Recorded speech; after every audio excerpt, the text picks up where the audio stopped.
Professor, que dica o senhor pode dar para aquelas pessoas que se sentem perdidas na dispensa, na inexigibilidade, e querem se tornar referência, querem dominar a prática, ter segurança nesse tempo, quem sabe fechar grandes contratos, como vários alunos que o senhor citou hoje?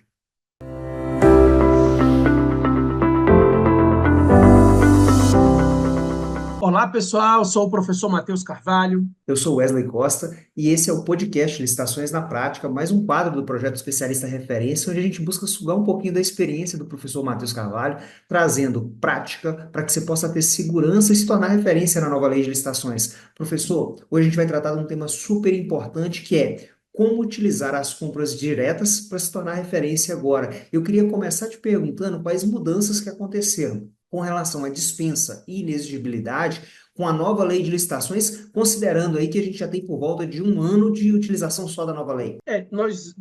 Do início da lei para cá, nós não tivemos grandes mudanças em relação ao sistema aplicado. Tivemos mudanças no que diz respeito ao sistema anterior, né? Foram muitas. Primeiro, a inserção de algumas outras hipóteses de inexigibilidade regulamentadas na lei, o tratamento do credenciamento como hipótese de inexigibilidade, a regulamentação de um procedimento de inexigibilidade um pouco diferente. E nas dispensas, nós tivemos duas mudanças substanciais. A primeira é os valores mudaram muito, né? Então, a gente falava em dispensa em torno de 10, 15, 20 mil, e hoje a gente pensa em dispensa considerando valores quase em 60 mil reais nesse ano de 2024. Né? A partir do próximo ano, esse valor deve passar dos 60 mil para aquisição de bens e serviços, e 119 mil, né, deve também passar dos 120 para obras e serviços de engenharia. Mas isso veio acompanhado da exigência de um procedimento diferenciado. Né? Então, a dispensa hoje, quando a gente pensa em dispensa de valor, não se caracteriza mais como aquela dispensa que é feita sem nenhum tipo de competição, em que você escolhe ali três fornecedores, pega orçamentos e seleciona um e contrata com ele. Né? A lei pede para que preferencialmente se abra um prazo mínimo de 3 dias úteis e se permita a apresentação de lances, de propostas adicionais, ou seja, isso abre a dispensa para o mercado. Então, as empresas que não tenham esse contato político, essa facilidade de inserção política nas gestões, podem participar das dispensas. Então, isso abre o leque das dispensas para todas as empresas do ramo, assim como já acontece com a licitação. O professor, o senhor sempre comenta sobre um risco relacionado a fracionamento de dispensa, né? Fracionamento de compra.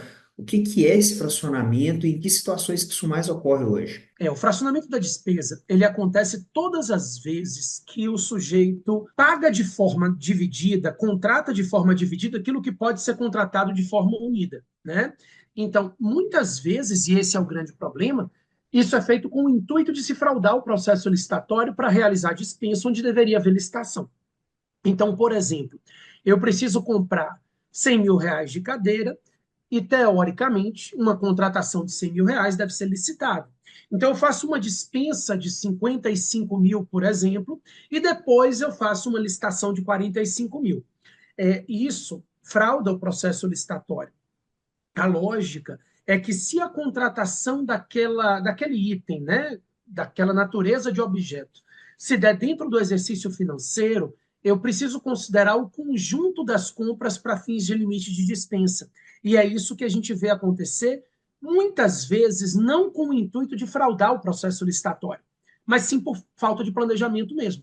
Né? Então, infelizmente, ou felizmente, enfim, a maioria das situações não decorre de má fé do gestor, ela decorre do não planejamento regular. Então, ele recebe uma demanda de um determinado secretaria ou de um núcleo, e depois ele é surpreendido 3 meses depois com uma demanda de outro núcleo com um objeto similar, porque não precisa ser o mesmo item, né? A lei fala em itens da mesma natureza. Então, esse tipo de contratação dispersa fracionamento e é ilegal. Professor, quais são as responsabilizações que quem comete esse erro, né, vai lá e fraciona a dispensa, pode incorrer? Olha, a fraude ao processo licitatório é caracterizada como ato de improbidade. Por óbvio, a improbidade administrativa atual ela depende da comprovação do dolo do agente, então existem ali alguns elementos subjetivos. Mas pensando de forma sistemática, é possível a responsabilização perante a lei de improbidade É possível a responsabilização da empresa também, e aí a gente tem a Lei 12.846, que é a Lei Anticorrupção Empresarial.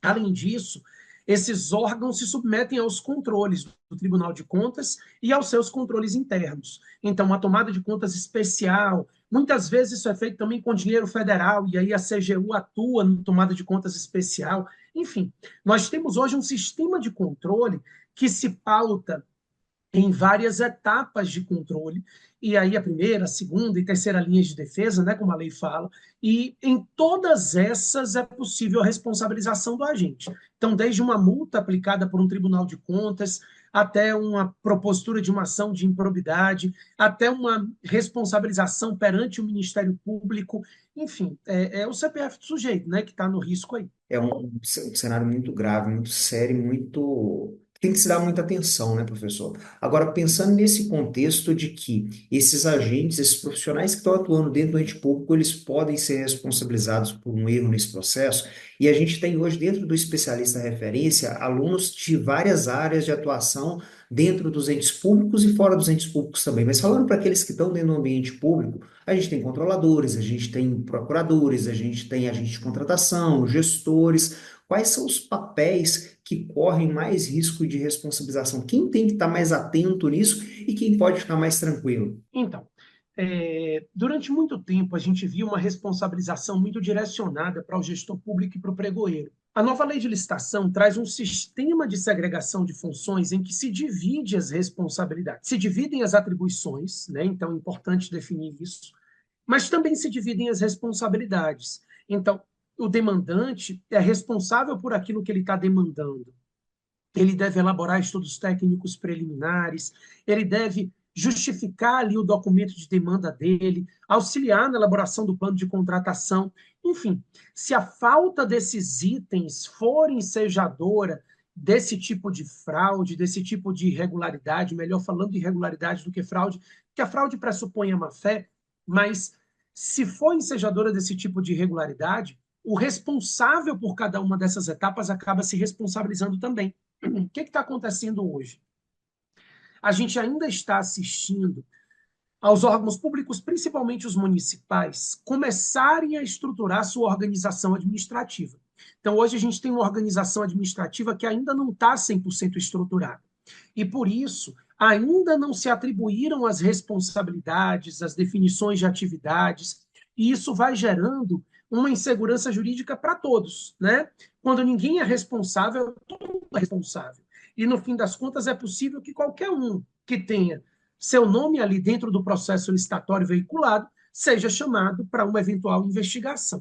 Mas, assim, a princípio, é importante entender que o que se espera da nova lei é que cada um responda por seus atos.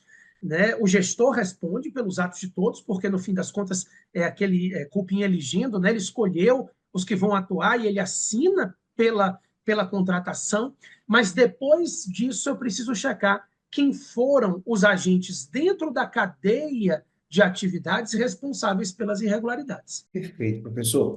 Falando de um outro tema dentro desse assunto das contratações diretas, que é o processo de inexigibilidade, muitas vezes a gente conversa com as pessoas dentro dos entes públicos e quando se fala de inexigibilidade parece que é um bicho de sete cabeças. Muita gente tem medo de lidar com esse procedimento, não gosta e acha que corre muito risco lidando com ele. O que que gera esse medo e o que que essa pessoa pode fazer para conseguir aproveitar os benefícios desse processo sem incorrer em riscos? Então, a inexigibilidade de licitação ela gera uma preocupação dos gestores, porque o rol de inexigibilidade regulamentado na lei é um rol meramente exemplificativo. Então, a dispensa se pauta em critérios objetivos, então é muito difícil você se sentir preocupado em cometer algum tipo de erro, a não ser que haja o fracionamento, quando você vai fazer uma compra de 50 mil. Porque o critério é muito simples, né? Até R$ 59.906,02, enfim, é muito objetivo. Quando a gente parte para uma análise de inexigibilidade, o artigo 74 da Lei 14.133, que trata dessa estrutura de contratação, ele deixa claro que é inexigível a licitação sempre que for inviável a competição. Então, a lógica de inviabilidade precisa ser comprovada pelo sujeito que está iniciando o procedimento de inexigibilidade. Então, a grande preocupação dos agentes públicos é justamente que eles tenham conseguido fundamentar o processo de forma suficiente a se tornar indiscutível a situação de inviabilidade de competição. E não é só isso. Muito embora a competição seja inviável, isso não permite a administração pública contratar a qualquer preço. Então, ela precisa abrir um procedimento, ela precisa verificar o custo daquela contratação, tomando por base as contratações anteriores daquele fornecedor, para que não haja nenhum tipo de discrepância e aquele ente público não pague mais caro por um mesmo serviço que outro ente público pagou a menor, porque esse tipo de, como é que eu posso dizer, esse tipo de despesa acima do necessário é o tipo de situação que dá problema para gestores públicos. Enfim, ela tem uma carga probatória, inexigibilidade, muito mais densa e muito mais subjetiva do que as dispensas de licitação. Acho que daí a preocupação, até devida, de quem vai abrir um processo de inexigibilidade. Professor, quem que pode ser contratado por inexigibilidade? Quais que são as vantagens para essa pessoa que, ou essa empresa que está sendo contratada por esse processo? Nós temos várias hipóteses de inexigibilidade, né? Então, nós temos inexigibilidade de licitação, por exemplo, para a contratação de artistas. A contratação de um artista consagrado pela mídia é um dos exemplos de inexigibilidade que mais vem gerado polêmica, né? Todo mundo tem assistido aí as contratações de artistas com custos muito altos por pequenos municípios, e isso tem gerado uma polêmica muito grande em redes sociais, enfim. Alguns artistas famosos, se eu não me engano, o Gustavo Lima, há pouco tempo, disse que não vai mais aceitar a contratação do poder público, porque é o tipo de contratação que tem gerado algumas polêmicas, mas não que ela não seja devida. Muitas dessas polêmicas decorrem do fato de que o processo não foi bem instruído, não foi montado com a demonstração devida do custo daquela contratação. Né? Então, mas pagaram R$ 1 milhão ao Gustavo Lima, mas todo mundo paga. O valor do Gustavo Lima é esse, está aqui os empenhos anteriores, as notas fiscais anteriores. Então, uma boa instrução processual costuma evitar esse tipo de problema. Temos também uma inexigibilidade para a contratação de serviço técnico especializado. É uma outra hipótese de inexigibilidade que gera algumas polêmicas, né? A contratação de consultoria jurídica, consultoria técnica, consultoria contábil, e também os cursos de capacitação. Normalmente são contratações que são feitas via inexigibilidade de licitação, também quando se conseguir comprovar a notória especialização do profissional. E aí, de novo, nós vamos para critérios subjetivos, elementos que precisam ser comprovados de forma robusta no processo. Então, ter um processo bem instruído é o mais relevante quando você pensa numa contratação por inexigibilidade. Então, você vai fazer um curso de capacitação profissional, um curso de capacitação em determinada área. E aí, de repente, você escolhe um profissional qualificado, com notória especialização, mas simplesmente não tem isso demonstrado no processo. Então, certamente, o órgão de controle vai abrir um procedimento investigatório para que isso seja instruído. Então, muitos dos problemas que a gente tem estão na má instrução processual, que a gente tem visto. Professor, muitos alunos chegam no especialista referência e quando buscam esse projeto, buscam para ter segurança na nova lei de licitações, esse processo de transição, e são servidores públicos que querem fazer o seu trabalho com assertividade, dominar essa prática e trazer segurança não só para eles, mas para aqueles que estão à sua volta. Só que quando eles chegam lá, se deparam com todo o entendimento desse processo de inexigibilidade, sai aquele bicho-papão da inexigibilidade, eles entendem como fazer isso, entendem que podem prestar esse serviço, começa a surgir os convites para prestar serviço geralmente para municípios próximos, para empresas, e no caso desses servidores públicos que querem prestar esse serviço, estão sendo convidados para prestar esse serviço, eles podem ser contratados por inexigibilidade para atuar em outros municípios? A princípio, sim. É muito importante a gente entender que as vedações de acumulação de cargos públicos com empregos privados são regulamentadas no estatuto de cada ente federativo. Então, existe uma competência concorrente de cada um desses entes para legislar acerca do tema. Então, quando você vai enxergar, por exemplo, uma regra referente à advocacia federal, não é necessariamente a mesma regra na advocacia estadual. Então, por exemplo, eu vou trazer uma situação real minha. Eu fui procurador do Estado de Goiás, hoje eu sou procurador da Fazenda Nacional. São carreiras similares, né? Advogado público de determinado ente federativo. No âmbito federal, a minha carreira, a carreira da AGU, ela tem uma vedação institucional regulamentada na lei federal. Eu não posso exercer advocacia privada. Na carreira similar no Estado de Goiás, na Procuradoria do Estado, eu posso exercer atividade privada porque não há nenhuma vedação legislativa a esse tipo de atividade. Então, o que eu posso dizer, sem ser leviano na resposta, é que a maioria dos estatutos de municípios não cria esse tipo de vedação. A gente não costuma ver esse tipo de vedação em estatutos municipais. Então, sim, é muito comum que a gente tenha um sujeito que exerce uma atividade em um determinado município, sendo contratado, né, por inexigibilidade para prestar uma consultoria numa Câmara Municipal ou no município vizinho. Então, inclusive, alguns dos nossos alunos, alguns não, muitos dos nossos alunos do especialista, que são servidores públicos, alguns procuradores municipais, outros atuam na gestão, na diretoria ali da licitação, e têm prestado esse tipo de consultoria, têm prestado, feito cursos de capacitação. Então, sim, num primeiro momento, não havendo vedação legal, a iniciativa privada é aberta para qualquer cidadão. Professor, no momento que nós estamos gravando esse podcast, nós estamos passando exatamente pela fase pós-eleições, eleições, ou seja, troca de gestão dentro de muitos municípios brasileiros, quase que metade dos municípios brasileiros estão trocando a gestão nesse momento. E muita gente nesse cenário vai sair do município, vai ser exonerado porque é um cargo de confiança e é natural que isso aconteça.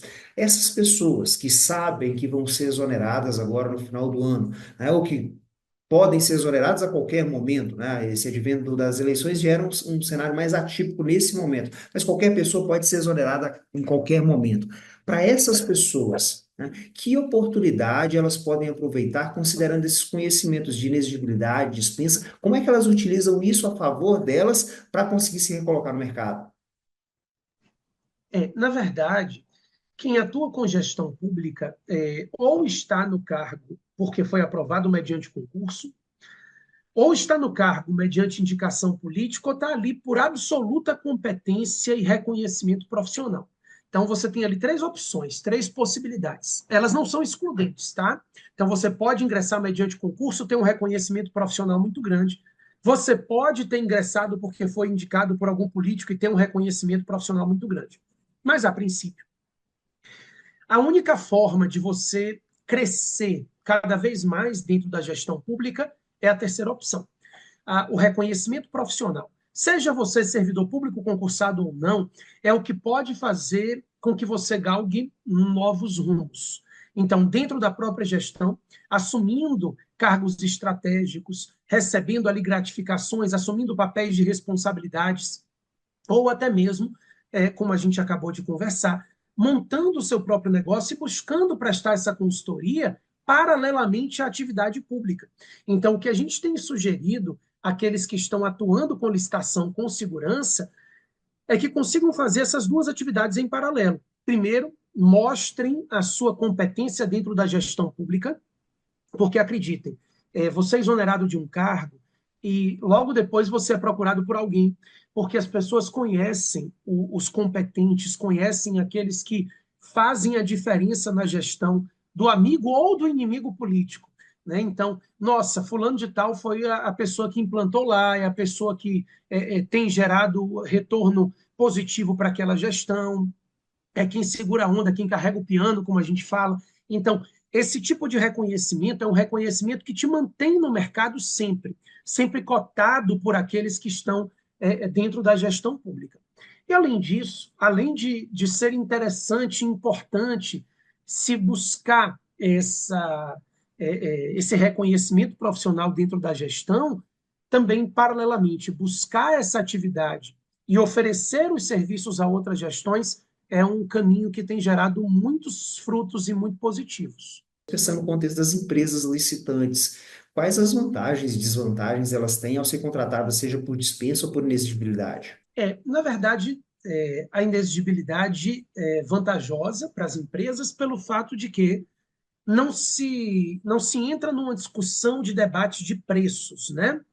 Ou seja, se eu presto um serviço de consultoria e o meu valor de mercado é X, eu não tenho que baixar essa proposta para vencer um processo licitatório.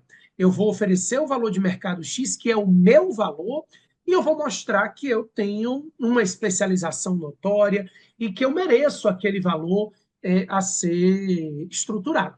Né? Então, na prática, essa cobrança ela vai se dar dentro do preço de mercado daquele próprio fornecedor. Então, isso é muito vantajoso, não entrar numa disputa de valores. Então, por isso, quando a gente pensa em serviços técnicos especializados, quando a gente pensa em capacitações, em consultorias, a gente pensa numa montagem de portfólio voltada para a inexigibilidade de licitação, porque você consegue montar preços dentro do que você pratica no mercado e fazer a contratação pautada em critérios de mérito mesmo, né, e não de valor. Em relação à dispensa, o que a gente tem de vantajoso é o fato de que a lei abriu espaço para que qualquer empresa possa vir a ser contratada por dispensa. A grande vantagem da nova legislação é isso. Até pouco tempo atrás, quando se pensava na legislação anterior, a dispensa era feita com aqueles que tinham ali algum tipo de reconhecimento político, algum tipo de proximidade. E agora, quando a lei determina que se abra espaço, né, aquele intervalo de 3 dias úteis, pelo menos, para ouvir propostas ou lances adicionais de outras empresas, aí, nesse momento, eu passo a ter uma abertura da dispensa para o mercado. E essa é a grande vantagem. As empresas que até então não tinham oportunidade de contratar por dispensa, porque para isso precisavam se inserir politicamente nas gestões, agora podem oferecer propostas. O professor falava da importância das pessoas que estão nesse risco de exoneração, ou com a certeza da exoneração, delas se prepararem, se posicionarem profissionalmente de uma maneira destacada, para que isso reverbere no mercado e elas consigam, assim, se recolocar. Ou seja, ele se destaca como especialista e isso abre portas para ele, como a gente vê acontecendo com tantos alunos do especialista referência. Aí a minha dúvida em cima disso é, pensando no contexto de que nós tivemos todas essas mudanças, e esse cenário de mudança faz com que as pessoas fiquem mais perdidas, cometam mais erros, e é onde há justamente a necessidade daqueles que conseguem mostrar que sabem a nova lei, que dominam a prática, que trazem segurança. Quem que pode de verdade aproveitar esse momento de oportunidade e ser realmente valorizado, não só com tapinha nas costas, mas também com dinheiro no bolso? Hoje, quem é valorizado é quem tem conhecimento. E conhecimento prático, né? É o que a gente tem conversado bastante. A notória especialização se pauta, a comprovação dela se pauta em aspectos objetivos também. Então, a gente tem ali a comprovação de qualificação acadêmica, a realização de cursos profissionalizantes, tudo bem. Mas, na prática, o que o gestor está procurando é alguém que tem experiência anterior, é alguém que já aprendeu a mexer naquilo ali e de que aquele gestor não vai ser cobaia dele. Né? Então, a grande preocupação do gestor é ser cobaia de alguém que não saiba o que está fazendo. Então, mostrar dentro do seu portfólio que você tem segurança no entendimento prático daquela atividade é o que faz a diferença. Porque nessas contratações por inexigibilidade, o que a gente sabe que acontece de fato é que o gestor vai escolher alguém que ele confie, alguém que dê a ele essa segurança, e depois é que se vai tentar montar o processo para comprovar a notória especialização daquele profissional. Então, a escolha é feita antes. Então, primeiro você tem que conquistar esse gestor, ou você tem que conquistar essa empresa, se você está buscando prestar os serviços para empresas privadas que querem atuar no mercado, dá no mesmo. Aí você tem que primeiro conquistar o cliente, seja ele um gestor público ou uma empresa. Depois que você conquistar o cliente, aí você começa a se preocupar com a instrução do processo, no caso de uma inexigibilidade de gestores públicos. Mas para conquistar hoje, como eu disse, não adianta você chegar cheio de pós-graduação se ele não sentir a confiança de que você vai conseguir arrumar a casa dele, que você vai conseguir garantir as contratações dele sem preocupação, que ele vai poder assinar os contratos ali sem ter medo de amanhã ou depois o Tribunal de Contas estar batendo na porta dele. Então, a única coisa que o gestor quer, quando a gente pensa em contratações públicas, é não correr riscos. Então, é assim que você vai conquistar esse cliente, mostrando que você vai evitar que ele corra riscos. Então, esse é o grande trabalho de quem está montando um portfólio e quer atuar na administração pública ou ainda com empresas que querem atuar na administração pública. Claro que no caso de empresas, a empresa não está buscando essa segurança. Ela claro, ela quer, né, que a contratação seja segura, porque senão depois anula o contrato e para ela é ruim, mas ela está buscando também se inserir no mercado. Então, o que ela quer é faturamento, é mostrar a ela que você consegue participar dessas contratações e garantir faturamento para ela. Então, primeiro você precisa enxergar qual é o caminho que você vai seguir com mais firmeza e buscar montar o seu portfólio voltado para isso. Professor, pensando nesse cenário de montagem de portfólio, a gente faz alguns encontros com os alunos do especialista, justamente debatendo esse processo de como que eu deixo a minha posição ou mantenho a minha posição como um funcionário público, consigo conquistar clientes, consigo me inserir como consultor dentro desse mercado e ser mais valorizado. E um aluno perguntou outro dia, uma coisa que eu achei bem interessante, ele falou assim, tá, professor, mas quais serviços que eu posso prestar quando eu sou contratado por inexigibilidade como consultor? O que que eu posso oferecer como serviço para isso? E eu queria ouvir um pouquinho da sua experiência. Que serviços que esses profissionais podem oferecer? A consultoria técnica e licitação, ela abrange desde a elaboração dos documentos de planejamento, planos de contratação anual, auxílio e treinamento na equipe na elaboração de mapas de risco, estudos técnicos preliminares, auxílio na gestão do plano de contratação, porque muitas vezes o plano de contratação até é feito, mas ele não é seguido, as pessoas não consultam ele, não checam se ele está realmente sendo cumprido.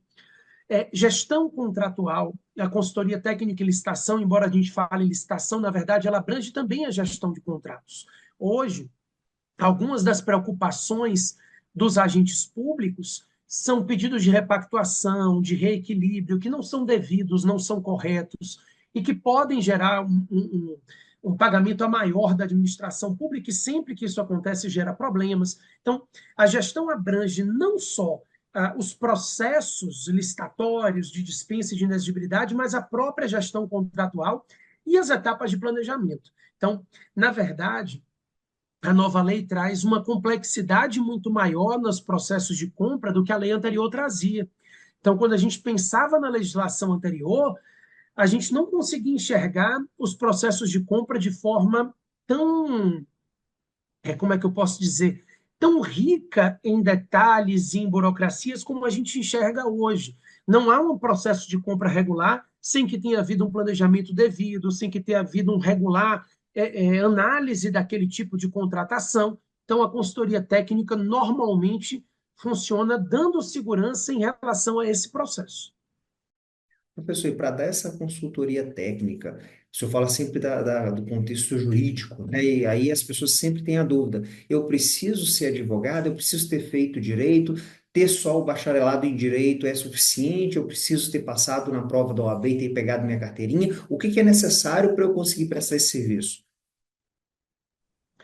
Na verdade, a formação jurídica é necessária quando você pensa em consultoria jurídica propriamente dita, emissão de pareceres, né? Então, muitas vezes a gente vê a contratação de escritórios de advocacia para atuar como pareceristas em licitação. Isso também é um outro caminho, tá? É um passo a mais e é um caminho que também tem sido bem buscado pelos gestores. Mas quando eu falo de consultoria técnica, eu estou falando realmente do acompanhamento da parte prática dos processos de elaboração das contratações. E isso é feito por qualquer profissional que tenha qualificação efetiva para isso, né? Não é necessária qualificação acadêmica na área jurídica, não.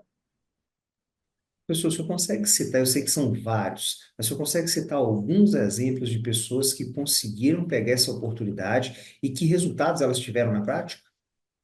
Olha, a gente pode, inclusive começando assim pelos não jurídicos, eu hoje tenho um monitor, o Sami, que é na área de computação, a Patrícia, que é uma professora hoje, inclusive reconhecida, e que era enfermeira quando começou a trabalhar com licitação e quando atuou isso. Se eu não me engano, a Patrícia também se formou em direito agora, porque ela quis ampliar a estrutura dela, mas todo o reconhecimento dela e do trabalho de licitação nasceu enquanto ela ainda não era advogada. A gente tem alguns outros exemplos fora da área jurídica e a gente tem grandes exemplos na área jurídica também. Então, é a Laís, que é procuradora municipal e que hoje está prestando consultoria a associações de câmaras. Hoje a Laís trabalha com mais de 30 câmaras, prestando consultoria para essas associações. Então, e do mesmo modo, a gente tem visto isso do outro lado, tá? A gente tem visto o Glauber, a gente tem visto o Guido, o Cristiano, o Paulo, que tem atuado com empresas e buscando auxiliar essas empresas nos processos licitatórios, nas compras públicas, enfim. É um momento em que a gente consegue citar muitos e muitos nomes, porque é um mercado que sempre foi muito fechado, está aberto em virtude da transição da lei, né? Professor, o senhor acabou de falar dessa abertura do mercado com relação à transição da lei. E aí vem uma dúvida. Nós estamos há mais ou menos um ano, né, da virada real da lei, né? Depois que passou o período lá, que ela ainda ficava vigente com a lei anterior, com a 8666, 10, 1520, 12462, elas estavam em paralelo. Depois que passaram esses 2 anos e pouco, tem mais ou menos um ano que é só a nova lei de licitações para novas contratações. A partir de um ano, isso ainda é considerado recente, novo, ou quer dizer, não, já mudou, já está todo mundo adaptado? É, a princípio, não está todo mundo adaptado, né? Então, como a gente acabou de constatar, apesar dos 2 anos ali de transição, a maioria dos entes públicos, e principalmente quando a gente pensa em entes públicos, a gente pensa em municipais, eles deixaram para começar a utilizar a nova lei na virada. E esse foi um ano de eleição, então não foi um ano de estruturação da casa, porque era um ano eleitoral, era um ano em que estava todo mundo muito preocupado com a manutenção da sua própria gestão. Pós-eleições, nós temos dois cenários: aqueles que conseguiram ser reeleitos ou elegerem seus sucessores e que agora vão ter que arrumar a casa de verdade, e temos aqueles que acabaram de entrar numa casa desarrumada porque foram eleitos e eram da oposição. Então, a verdade é que as casas estão muito desarrumadas e a transição deve acontecer de verdade, com qualidade, na maioria dos entes públicos, agora. Professor, para a gente encerrar, nós recebemos muitos pedidos de curso, capacitação, formação na área de dispensa e elegibilidade, sendo esses temas que geram realmente preocupação e dificuldades para aqueles que estão atuando dentro dos entes públicos e também nas empresas que são licitantes. E o senhor resolveu fazer o curso de dispensa daqui a alguns dias, algumas semanas. Eu não sei quando as pessoas vão ver esse vídeo, mas para aquelas que assistirem antes desse curso ocorrer, o que elas podem esperar nesse curso? Nosso curso de dispensa e inexigibilidade é um curso voltado justamente para esse público. A ideia é fazer um curso prático. Nós optamos pelas aulas ao vivo, para que a gente possa tirando as dúvidas dos alunos enquanto elas surgem, e principalmente dando aquele cunho prático, mostrando os documentos necessários, sejam aqueles que vão impugnar, sejam aqueles que vão montar os processos de dispensa. E a mesma coisa no âmbito da inexigibilidade. Então, a ideia é montar um curso em que a gente trabalhe a teoria, né, mostre como é que está na nova lei, inclusive a regulamentação normativa sobre os temas, mas que a gente possa fazer uma incursão prática, que é o que a gente tem visto fazer a diferença naqueles que estão buscando, para aqueles que estão buscando espaço no mercado. Professor, que dica final o senhor pode dar para aquelas pessoas que se sentem perdidas na dispensa, na inexigibilidade e querem se tornar referência, querem dominar a prática, ter segurança nesse tempo, quem sabe fechar grandes contratos, como vários alunos que o senhor citou hoje? O momento é esse, né? Alguns já aproveitaram o momento, mas ele ainda não passou. Então, é o momento de evitar que uma grande oportunidade passe pela sua porta, realmente se qualificando, buscando a sua qualificação profissional. A qualificação profissional é aquilo que engrandece nossa atividade sempre, independentemente dos resultados que a gente vai ter. E esses resultados acabam aparecendo de forma natural. É muito importante enxergar a qualificação pela qualificação, para que você consiga ter qualidade, para que você consiga ter segurança, para você se sentir preparado nessas contratações. E, como eu disse, no fim das contas, os resultados vão aparecer sem dúvida nenhuma. Professor, só posso agradecer sua disponibilidade. Esse foi mais um podcast Licitações na Prática, e eu tenho certeza que a gente sugou bastante do seu conhecimento para ajudar as pessoas que querem se tornar referência nessa área. Eu te passo a palavra para concluir esse podcast para a gente. Eu que agradeço, Wesley, agradeço a todos que estão nos assistindo aqui. Até a próxima. Esperamos vocês aqui no nosso curso de dispensa e inexigibilidade.